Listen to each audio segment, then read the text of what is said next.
Peta Pendidikan 2020-2035, menyusul adanya sejumlah perubahan termasuk perubahan struktural akibat pandemi COVID-19.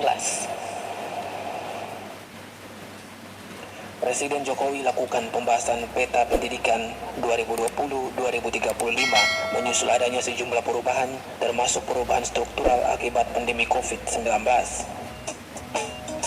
Adaptasi sistem pendidikan baik prasekolah maupun perguruan tinggi menjadi perhatian prioritas dalam memenuhi perubahan yang terjadi, disertai peningkatan hasil belajar yang berkualitas, termasuk kualitas guru, kurikulum, maupun infrastruktur sekolah. Pola belajar yang berada di masa mendatang nantinya hingga pembentukan sumber daya manusia yang unggul harus disesuaikan dengan tren masa depan. SDM unggul yang harus dibangun tentunya adalah SDM berkarakter, berakhlak mulia, dengan nilai-nilai budaya kultural Indonesia, berlandaskan Pancasila dan Undang-Undang Dasar 45.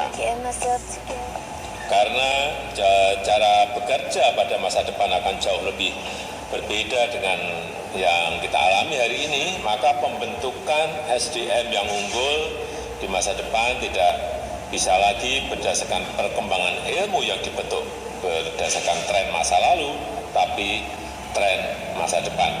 Untuk itu saya minta dilakukan benchmarking pada negara-negara yang telah berhasil mengadaptasi sistem pendidikan untuk memenuhi kebutuhan perubahan di masa depan, seperti di Australia untuk pendidikan anak usia dini, Finlandia untuk pendidikan dasar dan menengah, di Jerman untuk pendidikan vokasi, di Korea untuk perguruan tinggi.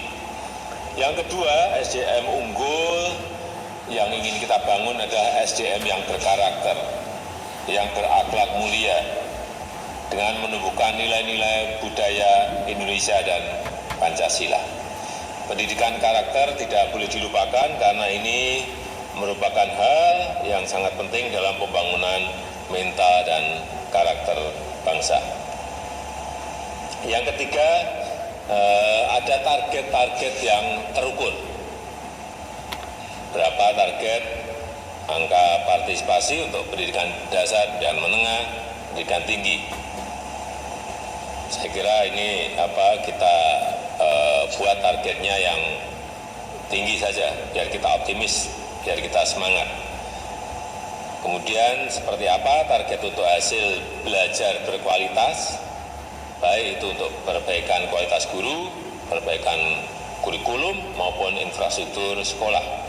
Dan bagaimana untuk mewujudkan distribusi pendidikan yang inklusif dan juga merata. Yang keempat, saya ingatkan bahwa kemampuan untuk melakukan reform tidak hanya ditentukan satu kementerian, Kemendikbud, tapi juga memerlukan dukungan komunitas pendidikan. Dukungan dari kementerian lembaga, dukungan masyarakat, pemerintah daerah, juga kemitraan dengan swasta. Karena reformasi pendidikan bukan hanya mencakup penyesuaian kurikulum, pedagogi, dan metode penilaian, tapi juga menyangkut perbaikan infrastruktur, penyediaan akses teknologi, dan juga yang berkaitan dengan dukungan pendanaan. Anggreni Sumbung, CWN Channel. Cara